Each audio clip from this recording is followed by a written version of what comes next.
வாழ்க்கையில ஜெயிக்கிறதுனா என்னன்னு சொல்லி தரேன். பொங்கல் விழாவுல உரி அடிக்கிற போட்டிங்க. 6 வயசு பையன் ஜெயிச்சாங்க. அந்த குழந்தை கிட்ட கேட்டேன், எப்படி ஜெயிச்சேன்னு. அவன் சொல்றான், நான் என்ன பண்ணேன் தெரியுமா? என் கண்ணு மூடி இருந்தாங்கல்ல, அதுக்குள்ள இருந்த என் கண்ணை மூடிக்கிட்டேன். அப்பா, மூடன கண்ணுக்குள்ள அவன் மூடிட்டானா தியானத்துக்குள்ள போயிட்டான்னு அர்த்தம்.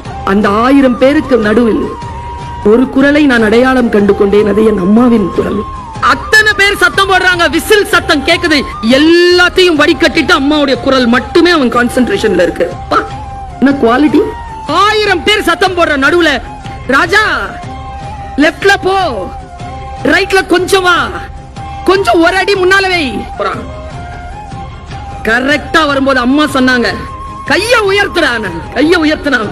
அட்ரா இப்போ நான் பாருங்க, அடிச்சா உரி உடைஞ்சிருச்சு. யாரை நீங்கள் பின்பற்றுகிறீர்கள்? யார் குரலை கேட்கிறீர்கள்? அந்த குரலை கேட்கின்ற பொழுது 1008 டிஸ்ட்ராக்ஷன் வரும்.